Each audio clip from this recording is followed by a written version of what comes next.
परी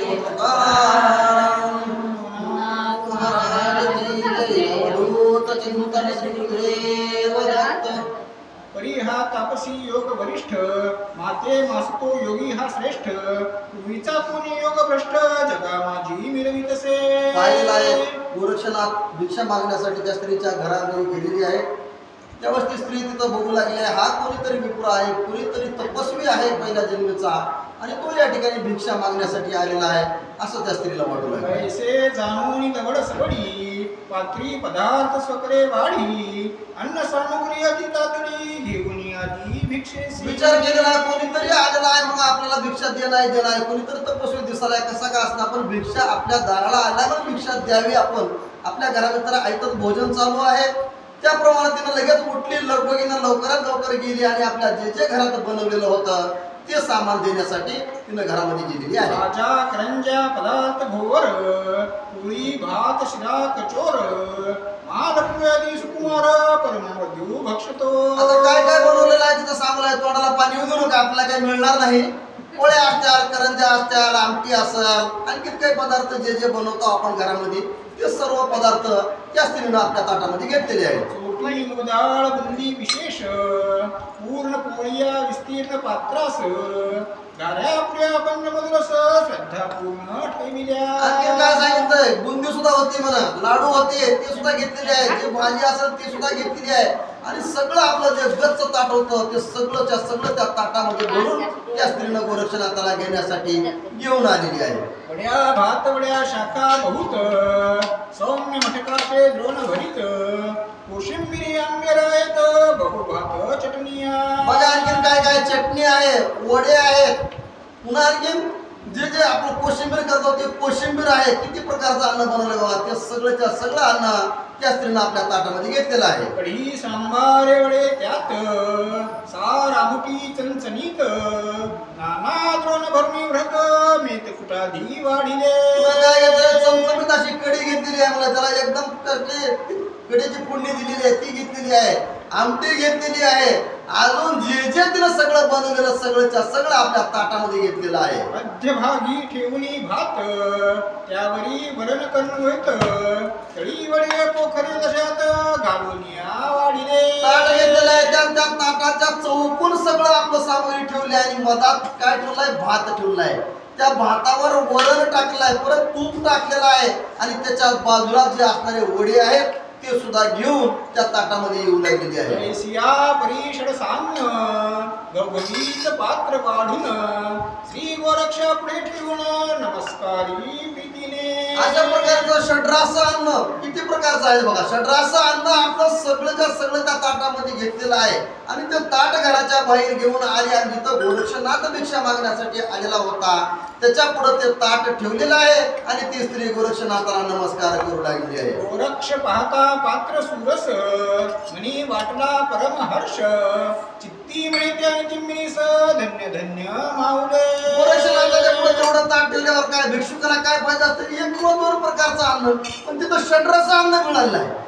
मग गोरक्षनाथाला आनंद होणार झाला की बघितल्याबरोबर मनाच्या ठिकाणी आनंद झाला.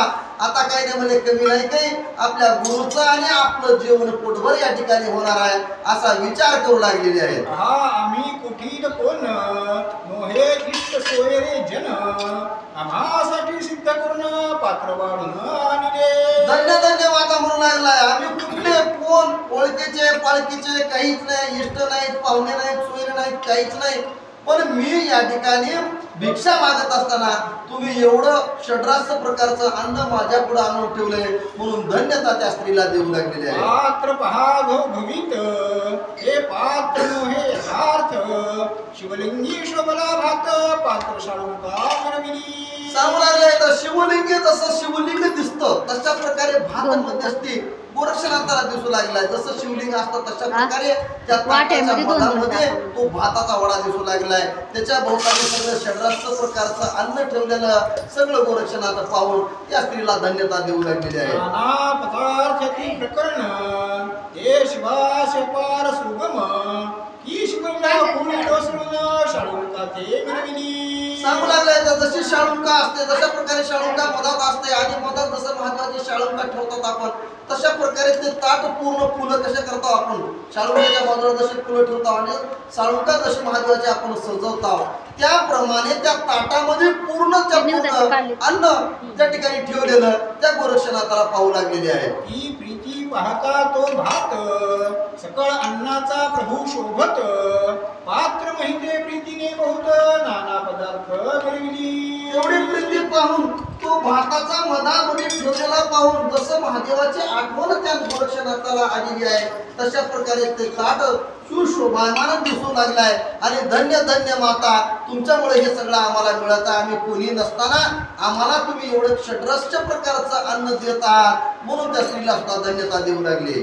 तरी शाक नोहे प्रतना मेळ खाचे मंत्री दिसे सबळ मोळी क्षत्रते चाळ वरांने हे मिरविले. वरी आहे ते वरण कसं दिसू लागलंय एकदम चमचमीत असं दिसू लागलंय. काय खावं जे पहिल्यांदा खावं वाटलं त्याच्याकडे बघितलं की लगेच दुसरं दिसलंय की दुसरं बी स्वादिष्ट दिसू लागलाय. तिसऱ्याकडे बघितलं की तिसरं चमचमीत दिसू लागलाय. लगेच लाडू दिसू लागलाय असं साखर आलेलं वरी त्याच्या बाजूला बघितलं की पोळी दिसू लागले. काय खावं आणि काय नाही पूर्ण अन्न सुशोभायमान असं दिसू लागलेलं आहे. ऐसा भास मासुनी हृदयी पात्र कक्ष झोळीत ठेवी आशे वचने तो शिवणी बाई जाता झाला महाराज. अशा प्रकारचं ताट त्या स्त्रीनं आणून ठेवलेलं पाहिलं त्याचं वर्णन गोरक्षनाथानं शब्दामध्ये केलंय. आपल्याला ते सांगणं सुद्धा कठीण आहे. एवढं ते षड्रास्य प्रकारचं अन्न ते भिक्षा म्हणून दिलेलं आहे. आपल्याकडे एखादा भिक्षू कोणी आला तर शिळं पाका अन्न देतात पण त्या बाईनं पूर्ण जशा तसं जेवढं घरी केलं होतं तेवढं पूर्ण त्या गोरक्षनाथाला दिलेलं आहे. गोरक्षनाथानं ते अन्न घेतलं आपली जुळी पाकवली मला जशाच तसं पात्र ठेवलेलं आहे आणि धन्य धन्य तुम्ही माता म्हणून आशीर्वाद त्या मातेला गोरक्षनाथ देऊ लागलेले आहे. चित्ती म्हणे उदरा पुरते प्राप्त अन्न झाले माते आता वेचुनी स्वकष्टाते केवी हिंडावे घरोघरी. मनात विचार करू लागले गोरक्षनाथ म्हणले आपल्या पोटाला माझ्या पोटाला आणि माझ्या गुरुच्या पोटाला जेवढं अन्न लागणार आहे तेवढं अन्न एकाच घरी गेल्यावर मिळालेलं आहे. मग आपण दुसऱ्या घराला कशाला जावं काय गरज आहे काहीच गरज नाही. मनात विचार केला आपल्या पुरतं हे झालं पूर्ण झालेलं आहे आता आपल्याला कुठं भिक्षा मागायची गरज नाही असा विचार गोरक्षनाथ करू लागले. ऐसा विचार करुणी चित्ती येऊनी वंदिले श्री गुरु मूर्ती भिक्षा झोळी बक्षी निर्मिती काढून ठेवी पुढारी. अशा प्रकारे विचार करत करत करत ज्या ठिकाणी गुरु मच्छिंद्रनाथ होते त्यांच्या जवळ हा गोरक्षनाथ आलेला आहे.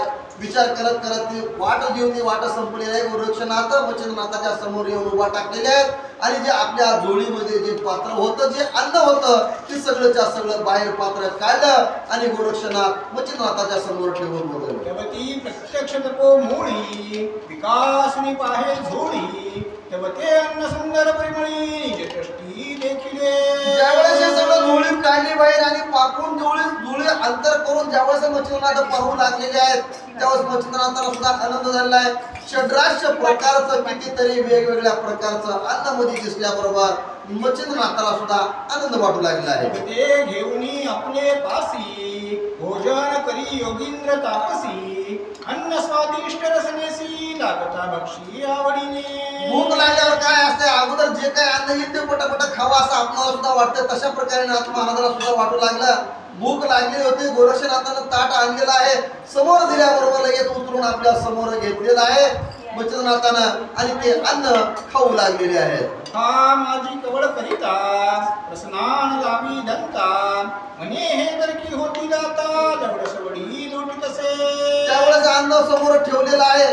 एक घास मुखामध्ये घातल्या बरोबर चव अशी आलेली आहे की जसं एखादा आपला चमचमीत एखादा अन्न आवडीचा पदार्थ ज्यावेळेस आपण आपल्या मुखामध्ये घालतो तशा प्रकारे चव सगळ्या अन्नाची मच्छिंद्रनाथाला येऊ लागलेली आहे. तर भांडारी भरणी भरते आणि इच्छे नाही पुरते परी सर्व पदार्थ कामना युक्ते वडा प्रिय मिरविला. त्यावेळेस मच्छिंद्रनाथ सांगू लागले तर सगळं अन्न पुढं पाहिलं सगळं एक एक एक एक एक एक करून पूर्ण अन्न पार केलेलं आहे स्वतः मच्छिंद्रनाथानं. आणि त्यावेळेस गोरक्षनाथाला सांगले नाथा गोरक्षा अरे तुझे हे अन्न आणलं असता ते एकदम चांगल्या प्रकारचं होतं. माझे जठराग्नी पूर्ण या ठिकाणी तृप्त झालेली आहे. मला भूक खूप लागली होती आणि ती भूक पूर्ण माझी शांत झाली. सगळं अन्न चांगलं होतं पण सगळ्या अन्नामध्ये पण सगळ्यात चविष्ट असणारा पदार्थ कोणता होता तर तो ऐकू आपण. परी पदार्थ पूर्वपणी कामना येथे राहिली म्हणी ही वडा आणि कसता भोजनी चांगलपणा मिळवितो. चांगला काय तर सगळं अन्न चांगलं होतं रे गोरक्षा, सगळं अन्न मी खालो, पण सगळ्या अन्नामध्ये सगळ्यात जर चविष्ट पदार्थ जर असेल तर तो कोणता तर वडा. मग तो वडा जे होता ते आणखीन जर वडा असता तर आणखीन मी खाला असता. त्या वड्यावर माझे जास्त भूक लागलेली होती आणि जास्त चविष्ट सगळ्या अन्नापैकी चविष्ट जर होता पदार्थ तर कोणता वडा होता असं सुद्धा मच्छिंद्रनाथ गोरक्षाला ऐसी चित्ती कल्पना आणून पाहता झाला गोरक्ष बदन तो सच्चिष्य ओळखून बोलता झाला गुरुसी. अशा प्रकारे मच्छिंद्रनाथानं स्वतःच्या मनानं ज्यावेळेस म्हणायला चालू केलं तेव्हाच गोरक्षनाथाकडे पाहिलेलं आहे. गोरक्षनाथ मच्छिंद्रनाथाकडे पाहू लागलाय. दोघांची नजरला नजर झालेली आहे आणि गोरक्षाकडे पाहून मच्छिंद्रनाथानं ज्यावेळेस म्हणायला चालू केलं वडा ही सगळ्यात मला चविष्ट लागला, आणखीन एखादा जर वडा असता तर आणखीन मी खाला असता असं सुद्धा मच्छिंद्रनाथ या गोरक्षनाथाला म्हणू लागले. म्हणे महाराजा तपोधना कवन कामना आली मना तो अर्थ उघड गावनी वचना आम्हा काय निरोपावी. एवढं जेव्हा मच्छिंद्रनाथानं गोरक्षनाथाला म्हणलं तेव्हाच गोरक्षनाथ उठून म्हणाले महाराजा गुरुवर्या जे जे तुमच्या मनामध्ये जी काही इच्छा असेल ती उघडपणे बोला. असा आळेवेळ्या करून मला बोलू नका. जे तुम्हाला पाहिजे ते तुम्ही स्वस्त म्हणा. जे तुम्हाला पाहिजे ते मी आणून देईन. जे तुम्हाला आवडलं ते बिनधास्तपणे सांगा असं गोरक्षनाथ म्हणू लागले. म्हणे गोरक्ष नंदना कामना वेधिल्या माझिया मना आणि वडा असता भोजना तृप्त चित्ती मिरवितो. मच्छिंद्रनाथ होते ते त्यांनाही वाटलं आता आपण या शिष्याची आपण परीक्षा पाहावी हे मनात होतं. अन्न काही नव्हतं का त्यांच्यापाशी. त्यांना जर तयार करायचं असतं तर एका सिद्धी किती सिद्ध्या प्राप्त झाल्या होत्या त्यांना. एक जर भस्म टाकलं तर कितीतरी प्रकारचं अन्न तयार करण्याचे सामर्थ्य त्यांच्यामध्ये होतं. पण गोरक्षनाथाची त्या ठिकाणी परीक्षा पाहायची होती म्हणून गोरक्षनाथाला म्हणू लागले आणखीन जर वडा असता तर आणखीन पोट भरला असतं. एवढं म्हणल्यावर आणखीन वडा घेऊन येतोस का तू असं या गोरक्षनाथाला म्हणू लागले. ऐसे ऐकून गुरुचे चोज म्हणे गुरुराजा महाराज आताची वडा सहज तुम्हा प्रती देईन मी. एवढं जेव्हा मच्छिंद्रनाथ म्हणू लागले की आणखीन जर वडा असता तर मी खाला असता मग आणू शकतोस का तू असं म्हणल्याबरोबर लगेच मच्छिंद्रनाथाला गोरक्षनाथ म्हणू लागले महाराजा तुमच्या जे मनात इच्छा आहे ती मी पूर्ण करणार. मी लगेच जातो आत्ताच्या आता आणि इथून परत जाऊन त्या ठिकाणी जाऊन भिक्षा मारून तोच वडा परत या ठिकाणी घेऊन येतो असं गोरक्षनाथ म्हणू लागले. ऐसे म्हणून तात्कालिक पिता झाला तपो नायक विप्रग्रही येऊन देख मारी हाक गोरक्षतो. एवढं लगेच म्हणल्याबरोबर लगेच आपल्या आसनावर गोरक्षनाथ उठलेले आहेत आणि ज्या ठिकाणी परत भिक्षा मागितली होती विप्राच्या घरी त्या घराच्या जवळ गेले आहेत आणि त्या स्त्रीला परत अलक्ष्य म्हणून त्या ठिकाणी भिक्षा मागण्यासाठी त्या स्त्रीला बोलावू लागलेले आहे. म्हणे माय माय आता आणि वडा दे तत्वता मम गुरुची कामना असे चित्ता तृप्ती असता ती पावेना. गोरक्षनाथ घराच्या पुढे जाऊन उभा टाकलेले आहेत आणि जोरानं हाक मारायचा ओ माये एक माझ्या गुरुच्या मनामध्ये चित्त आली आहे. त्यांना आणखीन तुमचा जो वडा आहे तो खूप आवडलेला आहे. मग त्यांना वडा पाहिजे त्यासाठी तुम्ही मला एक दान द्या आणि तो जो वडा आहे तो परत मला द्या. माझ्या गुरुला तुमचा वडा खूप असा आवडलेला आहे. त्यांना आणखीन तो वडा खाऊ वाटू लागलाय. मग तुम्ही माझ्यावर कृपा करा आणि तो वडा मला द्या अशी तो भिक्षा त्या ठिकाणी त्या स्त्रीला मागू लागलेला आहे. ते बोले नितंबिनी आलासी गुरुचे निमित्त करुणी परीस काम सविता स्वच्छ पाणी हृदय पात्री हेलावे. आता त्या स्त्रीला काय माहिती खरोखरच हे गुरु शिष्य आहे काही माहिती होतं का काहीच माहिती नव्हतं. जसं एखादा भिकारी पहिल्यातून घरी येतो आणि डबल ज्यावेळेस आला त्यावेळेस आपण काय म्हणतो तशाच प्रकारे त्या स्त्रीनं लगेच म्हणायला चालू केलं काय बोलायला तू आणि काय नाही. गुरु बिरु तुझा कुणीच नाही पण तुझ्या मनाला वडे आवडले तू गुरुचं नाव कशाला सांगतोस तुला पाहिजे म्हणून सांग अशी ती स्त्री म्हणू लागली. माते दाऊन गुरु भक्ती कामने करू पाहसी तृप्ती तस्मात सगळं अर्थ पडवाला चित्ती मजलागी जानपा. काही सांगू नका म्हणजे तुझ्या जे मनामध्ये जी चिंता आली तुझ्या जे मनाला जे वाटलंय ते मला सगळं कळालंय म्हणजे तू फक्त गुरुचं नाव सांगतोस पण खरोखर वडे तुला आवडले आहेत आणि नाव गुरुचं या ठिकाणी सांगतोस. तुझ्या जे मनामध्ये आले ते ओळखले म्हणले, तू काही पण या ठिकाणी सांगू नको अशी स्त्री म्हणू लागली.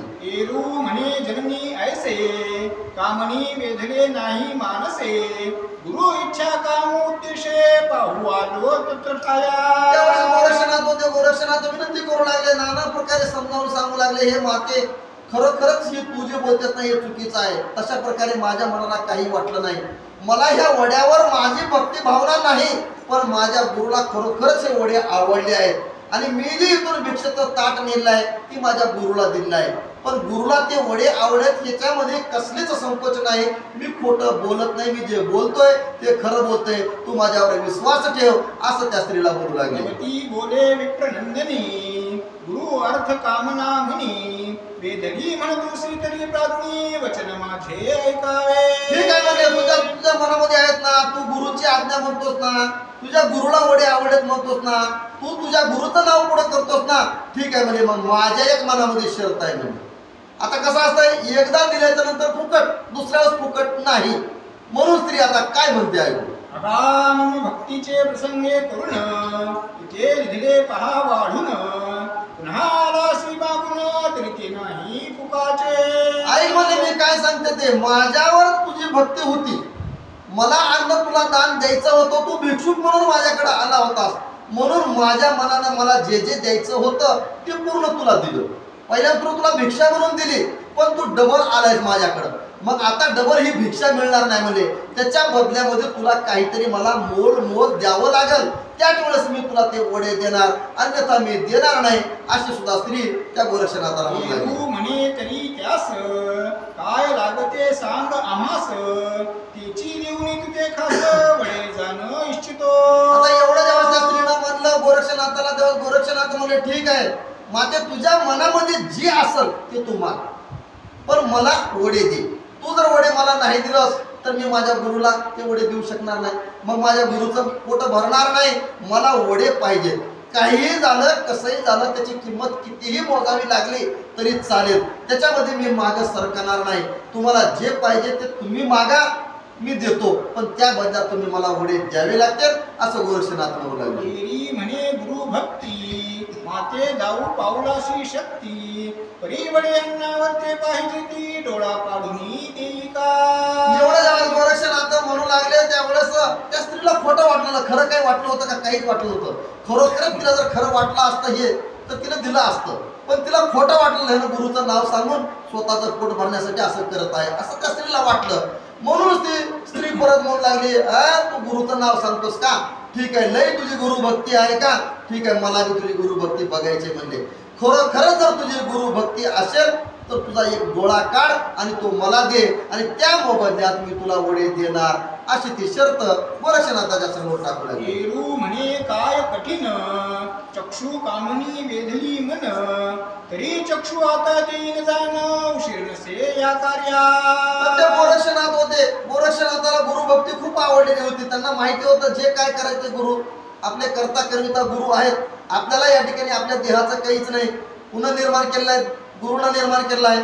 जे काय व्हायचे ते होईल, आपण मागं सरकायचं नाही. ज्यावेळेस या स्त्रीनं सांगितलं तुझा डोळा काढून दे, एका क्षणाचाही वेळ न लावता लगेच आपले दोन्ही बोट आपल्या डोळ्यामध्ये घातलेले आहेत. ऐसे बोलून केले कौतुका तत्काळ अंगुळी अनामिका चक्षुद्वारी घालून लेखा बाहेर काढिले बुबळाते. लगेच क्षणाचाही वेळ लावला नाही. ज्यावेळेस सांगितल्याबरोबर लगेच म्हणले माझ्या मनात आहे म्हणे, लगेच मी काढून देतो म्हणे. त्याच्यात काय आवड आहे म्हणले, माझा डोळा तर मी देतो म्हणे, माझा जीव जरी मागितला तरी मी या ठिकाणी देणार, पण तुम्ही वडे दिले पाहिजेत मला असं सांगितलेलं होतं. म्हणून त्या स्त्रीनं डोळा मागितल्याबरोबर आपले दोन्ही बोट आपल्या डोळ्यामध्ये घातलेले आहेत. जोरात घालून लगेच बुबुळ बाहेर काढलेला आहे आणि हातावर ठेवून हे घ्या डोळा आणि द्या मला वडे असे दोन्ही हात पुढे गोरक्षनाथाने केलेले आहे. बुबुळ बोळ वाम कर तटी ठेविता लोटला रुधिर पाटी जैसा नगी झाला लोटी अकस्मात भोलासे. आपला डोळा काढलेला आहे, हातावर ठेवलेला आहे. हातावर ठेवून त्या स्त्रीच्या पुढे हे घ्या डोळा म्हणजे तुम्हाला डोळा पाहिजे ना माझा, हा घ्या म्हणजे डोळा. पण त्या डोळ्याच्या मोबदल्यामध्ये मला वडे पाहिजेत म्हणले, कारण का तर माझ्या गुरुला खूप वडे तुमची आवड आहे. एवढं म्हणल्याबरोबर स्त्रीच्या पुढे ते डोळे ठेवल्याबरोबर ती स्त्री आश्चर्यचकित झाली आहे आणि काय करते ऐकू. की मानलार नदी स्वर्गाहुनी उत्तरे मनकर्णीचे जीवनी त्यांना चक्षुद्वाराहुनी लोट लोटला रुधिराचा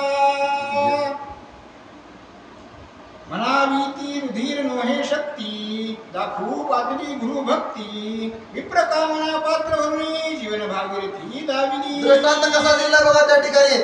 डोळा बाहेर काढल्याबरोबर एखाद्या पर्वतावरून जसा सागरावरून पाऊस पडल्यावर जसं पाणी धडधड धडधड वाहत खाली येतं आणि ते गंगेला मिळतं, तशा प्रकारे डोळा बाहेर काढल्याबरोबर गोरक्षनाथाच्या डोळ्यावाट पूर्ण रक्तच येऊ लागलाय, बडबड बडबड बडबड वाहू लागलाय. तसं ते रक्त बघितल्याबरोबर ती स्त्री आश्चर्यचकित झालेली आहे.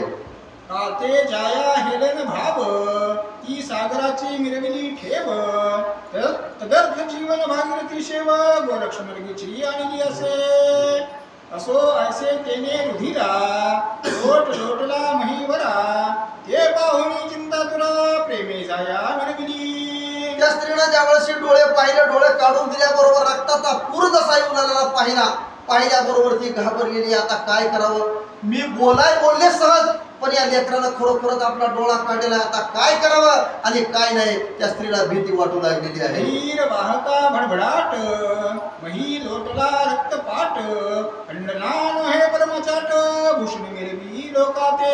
डोळा काढल्याबरोबर त्याला काय रक्ताला कमी होतं का अंगामध्ये, रक्त बडबड बडबड बडबड व्हायला चालू झालं. तिचं जे अंगण होतं त्या अंगणामध्ये सगळं रक्त झालं. मग आता तसंच रक्त घेऊन गोरक्षनाथ कुणकडे निघालेली आहे. ऐसी ती विप्रदारा पाहून लज्जित झाली अरिष्टपण परमचित्ती खोच मानून सदना माझी परतली. त्या स्त्रीला वाटू लागलं काय असेल, काय याची किमी असेल. मी सहज म्हणले ह्याला आणि ह्याने क्षणाचा वेळ न लावता आपला डोळा काढलेला आहे.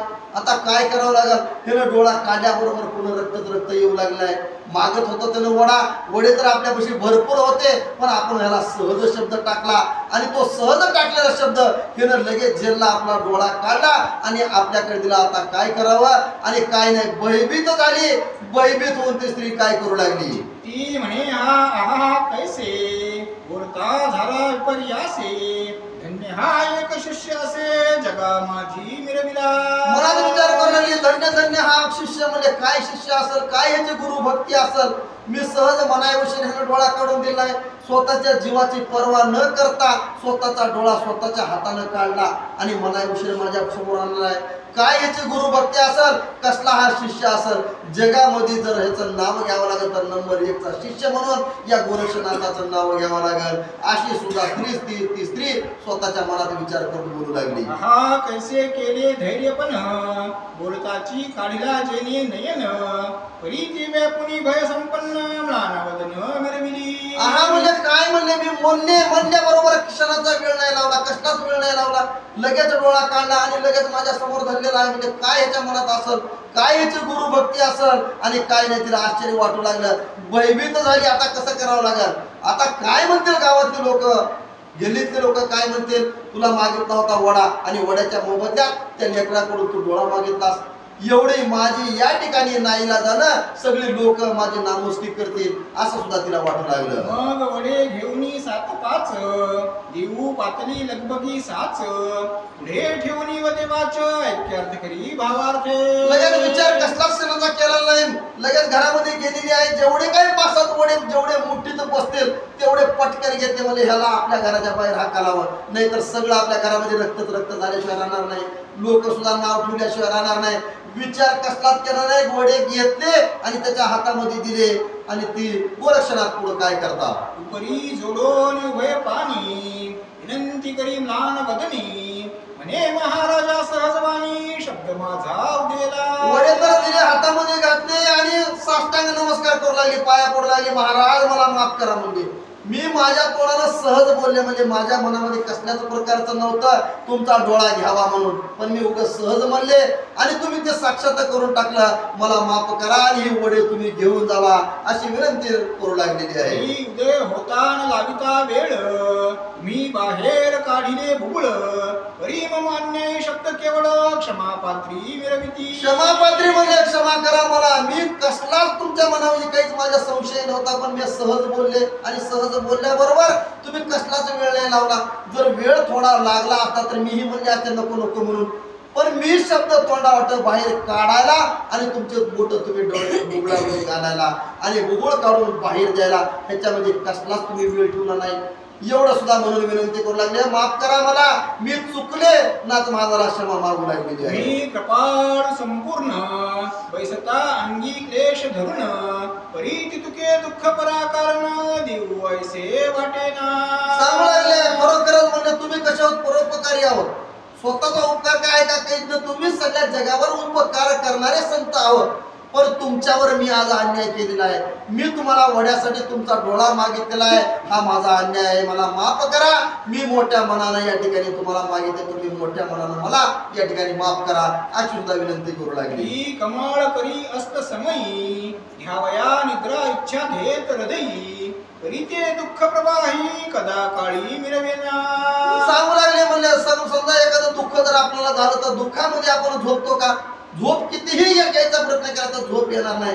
तशा प्रकारे तुम्ही या ठिकाणी काम केलेलं आहे. मी मागाय उशीर तुम्ही तुमचा डोळा काढून दिलाय, मला माफ करा म्हणून विनंती करू लागली. शेवटी आपण पावनी मरण परात कळिके सुख ओपून हे त्यांना करून तुम्ही संत आहाती. तुम्ही संत आहोत, मायबाप आहोत, या जगाचे पालन करता तुम्ही आहोत. स्वतःचा विचार तुम्ही कधीही केला नाही, स्वतःचा जीव जरी गेला तरी तुम्ही मागे सरकलेला नाही. जगाच्या कल्याणासाठी तुम्ही या ठिकाणी अवतार घेतलेला आहे असं सुद्धा ती बोलू लागली. उपरी बोले गोरक्षनाथ तू किमर्थ झालीस भयभीत बडे अन्न तत्प्रार्थ चक्षु दिला मी आपुला. एवढं ते केविलवाणी होऊन स्त्री बोलू लागली आहे, गोरक्षनाथाला माफ करा म्हणू लागली आहे. पण एवढं सगळं ऐकून घेतल्यावर गोरक्षनाथ म्हणू लागले, हे माते तू या ठिकाणी का व्यर्थ बोलतेस? तू जे मागितलंय ते मी दिलेलं आहे. मी पहिल्यापासून भिक्षा मागितली ही योग्य आहे, पण दुसऱ्या वेळेस भिक्षा मिळेल का? नाही मिळणार. मग तू जे मागितलं त्याचं मोल मी या ठिकाणी दिलेलं आहे. माझ्या गुरुला वडे आवडणार होते म्हणून मी या ठिकाणी मागितलेलं आहे. त्यामुळे तू माझ्या डोळ्याविषयी तू अजिबात शंका करू नकोस आणि स्वतःच्या मनाला या ठिकाणी खेद मानू नकोस असं सुद्धा गोरक्षनाथ बोलू लागले. तू भयभीत न होई सकल स्वकरी माझे विराजे बुबुळ एरी म्हणे तपस्वी स्नेहाळ कृपा करी मजवरी. त्यावेळेस तू काय कर म्हणजे तू या ठिकाणी अजिबात तुझ्या मनाला भिवू नको, म्हणजे भ्यायचं कारणच नाही. हे बुबुळ तू मागितलेलं आहे, मी माझ्या हाताने काढून दिलं. तू काढलंय का? नाही काढलं. मग तुला या ठिकाणी पाप अजिबात लागणार नाही, तुला भ्यायचं काम नाही. मला वडे पाहिजे होते त्या मोबदल्यात मी तुम्हाला बुबुळ दिलंय. हे बुबुळ घ्या तुम्ही आणि मला वडे द्या. वडे दिले हे तुम्ही बुबुळ घ्या. ह्या वड्यावर तुमचा अधिकार आहे, त्या वड्यावर माझा अधिकार आहे आणि या बुबुळावर तुमचा अधिकार आहे म्हणून हात पुढे केलेला आहे. त्यावेळेस ती स्त्री केविळवाणी झाली आणि लटपटा पायावर लोटा घालू लागलेली आहे. इतके देऊनी माते दान उबळा सहित निजे अन्न आपले कार्य संपादन क्षमा वाढवी अमुते. त्यावेळेस ती स्त्री म्हणू लागली, नमस्कार करू लागली, मला माफ करा म्हणली. आता आणखीन एक उपकार माझ्यावर करा म्हणली. हे तुमचे वडे तुम्हालाच आणि तुमचं हे बुबुळ आहे हे सुद्धा तुम्हालाच म्हणले. एवढा माझ्यावर उपकार करा आणि हे बुबुळ आणि हे वडे दोन्ही तुम्ही घेऊन जावा अशी विनंती ती स्त्री करू लागली. ऐसे ऐकून गोरक्षनाथ म्हणे न होई भयभीत बुबळा वडे अन्नात घेऊन या चालिल. एवढं म्हणल्यावर त्या ज्यावेळेस त्या स्त्रीनं सांगितलं हे बुबुळ पण तूच घेऊन जा आणि हे वडे पण तूच घेऊन जा बाबा म्हणले आणि साष्टांग नमस्कार घातले, मला माफ कर म्हणून केविलवाणी होऊन बोलू लागले. त्यावेळेस गोरक्षनाथाला ठीक आहे म्हणजे तुझ्या इच्छेप्रमाणे मी तर बुबुळ द्यायला तयार आहे, पण तुला घ्यायचे नसतील तर नको घे. बुबुळ घेतले आपल्या हातामध्ये आणि वडे पण घेतलेले आहेत आणि ते दोन्ही घेऊन त्या ब्राह्मणाच्या घरापासून जिकडं मच्छिंद्रनाथ आहे त्या वाटेनं तो निघालेला आहे. चक्षुशी आळवणी पदर जाऊन उभा राहिला गुरु समोर वाचे बोले नम्रोत्तर इच्छा पूर्ण कराजी. गोरक्षनाथच्या विप्राच्या घरापासून बाजूला आलेले आहेत. जे डोळा होता त्या डोळा आपल्या हातामध्ये बाजूला केलेला आहे, त्याच्यावर आपला फडका टाकलेला आहे, जे अंगावर होतं ते टाकलेला आहे, हात बाजूला केलेला आहे आणि जे वडे होते त्या वड्याचा हात आपल्या गुरुच्या समोर केलेला आहे आणि गुरुला नमस्कार करून महाराज तुम्हाला जे वडे आवडलेले होते ते वडे मी तुमच्यासाठी आणलेलो आहे म्हणून गुरुच्या समोर ते वडे ठेवू लागलेला आहे. तरी तो कनवाळू मच्छिंद्रनाथ सचिष्याचे मुख पाहत तव वसन पदर चक्षुवर्त घेऊन या मिरविला. पण ते मच्छिंद्रनाथ होते, अंतर्ज्ञानानं पाहिलं होतं, सगळं पाहत होते, काय काय वर्ष करतोय काय नाही त्यांना सगळं पाहू लागले होते, त्यांनी ओळखलेलं होतं. पण गोरक्षनाथानं आपला हात बाजूला केलेला होता, मुखाकडे पाहिल्याबरोबर मच्छिंद्रनाथानं ओळखलं काय त्या ठिकाणी झाले आणि काय नाही. सगळं ओळखल्याबरोबर लगेच गोरक्षनाथाला म्हणू लागले, पदर का टाकला डोळ्यावर? तो जो पदर टाकलेला आहे ना तो पदर बाजूला सार, म्हणजे कपडा टाकलेला होता डोळ्यावर, आपल्या गुरुला ते डोळा दिसू नये. जर दिसलं तर मग गुरु आपले वडा खाणार नाहीत. अगोदर गुरुचं पोट भरावं आणि त्यानंतर आपलं मुख दाखवावं असा विचार गोरक्षनाथानं केलेला होता. म्हणून आपला पदर त्या डोळ्यावर टाकलेला होता. पण मच्छिंद्रनाथानं पाहिल्याबरोबर गोरक्षनाथाला काय म्हणू लागले, ते पाहून चक्षु वसन म्हणे चक्षु झाकीला केवी वसन एरू म्हणे उगेच करून चक्षु वसने धरलेला.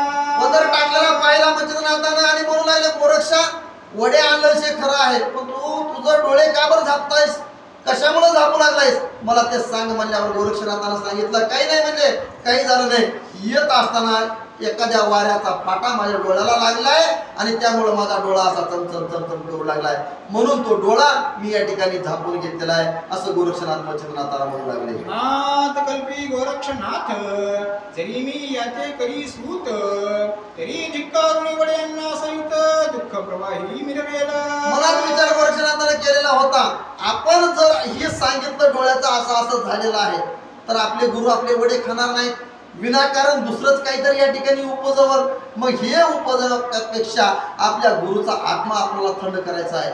गुरुनं आपल्याला सांगितलं आहे मला वडे आवडलेले आहेत, मग वडे द्यायचे अगोदर पुन्हाचं बाकीचं आपण बघू म्हणून विचार आपल्या मनामध्ये केलेला होता. म्हणून ते डोळे या गोरक्षनाथानं आपले झापून घेतलेले होते. श्रावणाचा अंतःकाळ ऐकतान सेविती वृद्ध तेथे जळ तन्या येथे केवळ दुःख सरिता लोटेल. मग काय विचार करला, आपण जर तो डोळा दाखवला तर हे अन्न खातील का, नाही खाणार. मग हे डोळा आपण दाखवायचा का, नाही दाखवायचा. अगोदर अन्न खाऊ द्यायचं, वडे खाऊ द्यायचं, त्याच्यानंतर आपण जे आहे ते सांगायचं असा विचार आपल्या मनामध्ये गोरक्षनाथानं केलेला आहे. म्हणून पुसता गुरुनी वचन बोले श्री गुरुचे गौप्य धरून सहज स्थिती चक्षुवशन धरली असे महाराजा.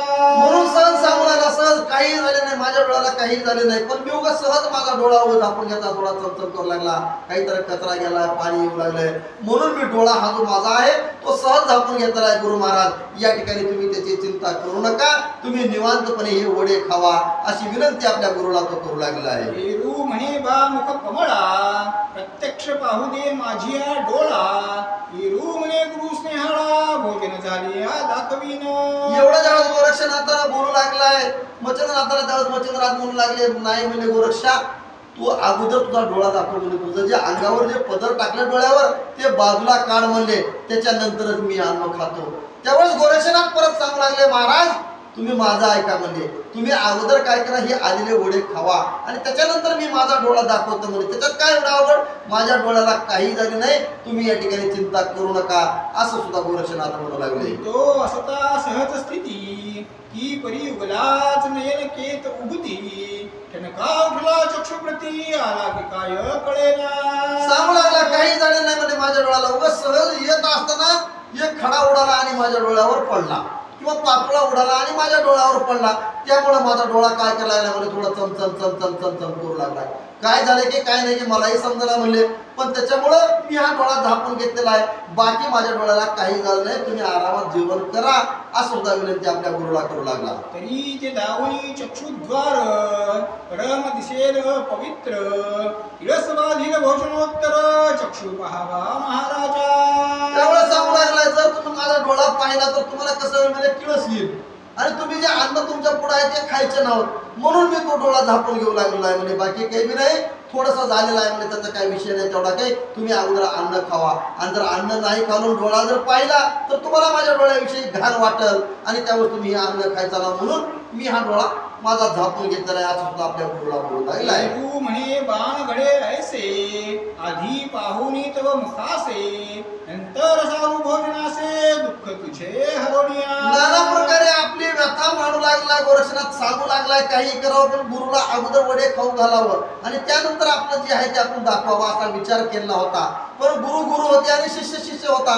मच्छिंद्रनाथानं सगळं ऐकून घेतलंय, म्हणजे नाही म्हणजे गोरक्षा नाही, तू आधी डोळा दाखव, तुझ्या जे मुखावर तू कपडा टाकला तो आधी बाजूला सार आणि त्याच नंतर मी हे वडे खाणार, म्हणजे त्याच्या अगोदर मी वडे खाणार नाही असं सुद्धा मच्छिंद्रनाथ बोलू लागले. जरी तू करीसी मान, तरी प्रत्यक्ष गोमास समान, मानिने हे अन्न निश्चित जाण, चक्षुआधी दावा हो. अगोदर चक्षु तुला दाखवावं लागेल, तुझा डोळा तुला दाखवावा लागेल, आणि जर नाही तू डोळा दाखवलास, हे जे अन्न आहे अन्न, हे जे तू वडे माझ्यासाठी आणलास ते कसे होतील म्हणले, एकाच्या गायीच्या मांसासाठी होतील म्हणले, त्याला माझा चव लागणार नाही, जसं मी एखादं मांस खातो त्याप्रमाणे हे वडे मला लागतील. त्यासाठी तू काय कर, तुझा अगोदर मुख दाखव, तुझ्या जे अंगावर डोळ्यावर जे पडदा टाकलाय ते बाजूला सार आणि त्याच्यानंतरच मी हे वडे खाईन असं सुद्धा गुरु बोलू लागले. ऐसे ऐकता निर्वाण वचन, लक्ष बोले श्री गुरु कारण, ही मागू गेलो वडे अन्न, कथा झाली ती ऐका. ज्यावेळेस मच्छिंद्रनाथाने खडे बोल बोलले की मी अन्न सेवणार नाही, कशाच प्रकारे खाणार नाही, तू अगोदर दाखव त्याच नंतर मी खाणार, एवढं ज्यावेळेस खडे बोल गोरक्षनाथानं ऐकले त्यावेळेस विचार केला आता काय आपला पर्याय नाही, म्हणजे आपण नाना प्रकारे समजावण्याचा प्रयत्न केला, आपण आपल्या गुरुला अगोदर वडे खाऊ घालावं आणि पुन्हा आपला डोळा दाखवावा असा आपण मनात विचार केला होता.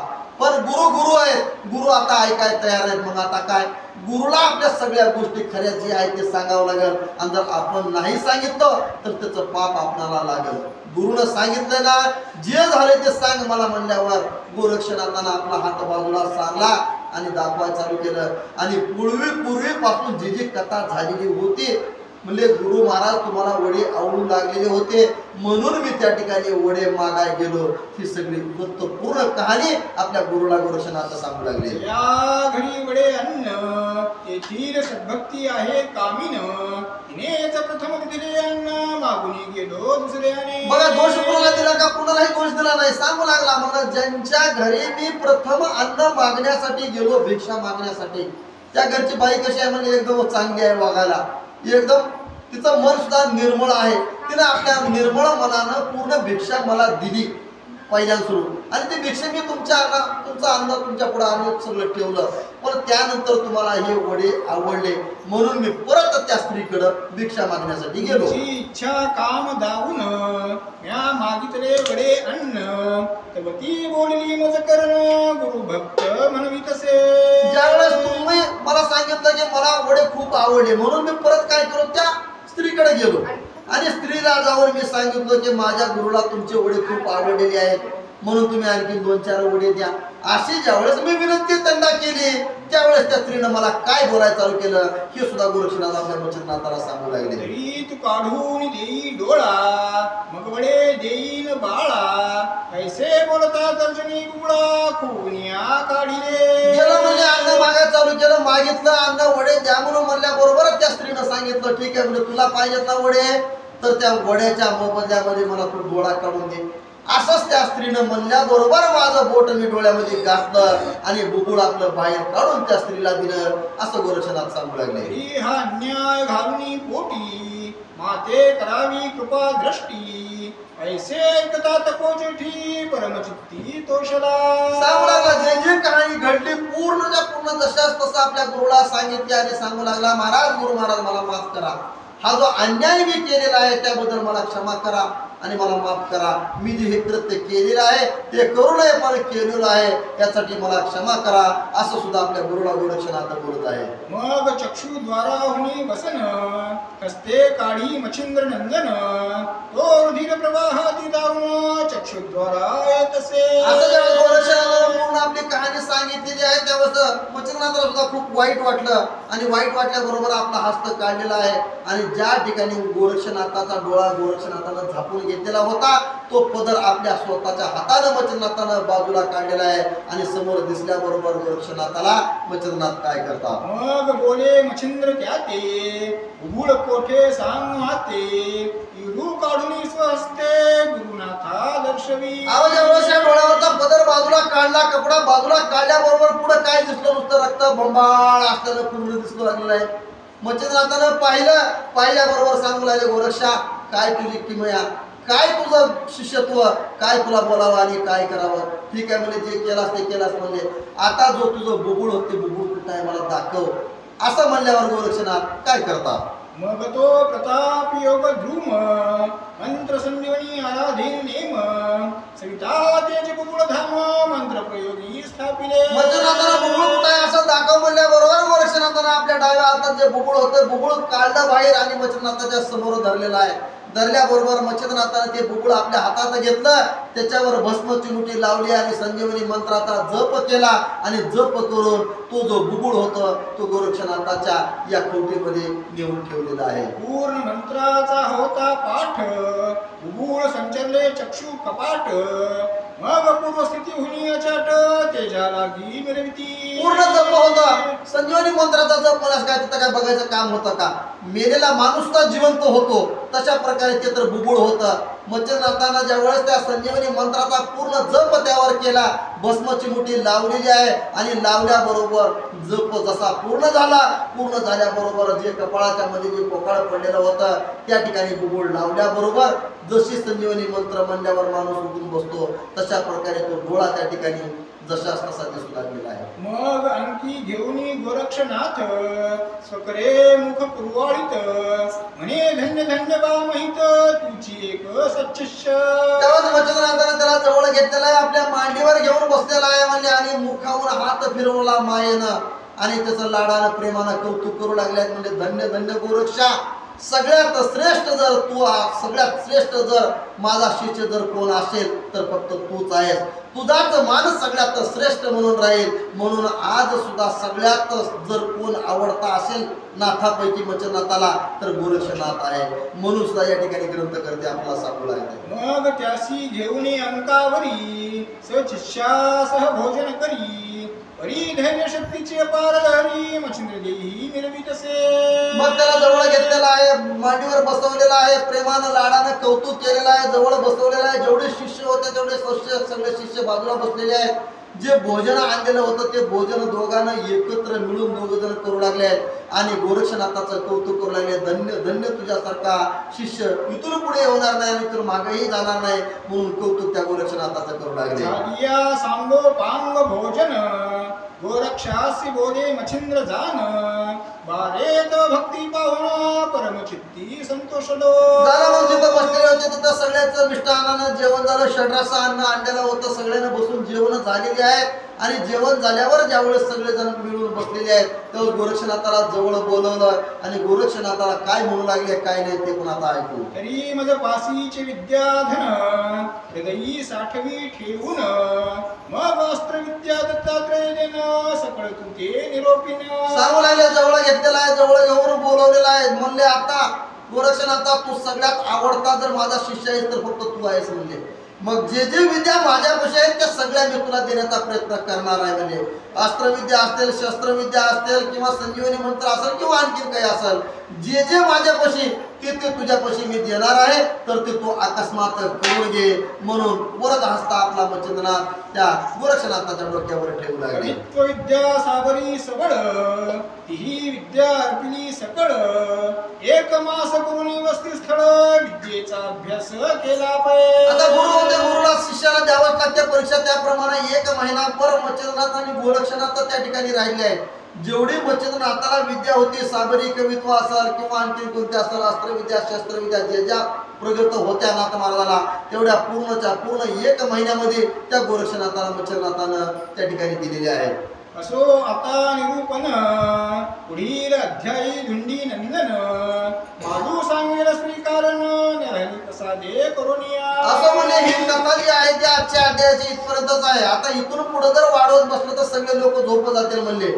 मग मी या ठिकाणी लिहून काय करावं असं सुद्धा मानू कवी या ठिकाणी आपल्याला ऐकणाऱ्याला सांगू लागले. स्वस्ती श्री भक्ती कथा सार उन्मत्त गोरक्ष काव्य किमया गार सदा परिसोत भाविक चतुर्थ नवाध्याय ओढा विठ्ठल श्री ज्ञानदेव तुकाराम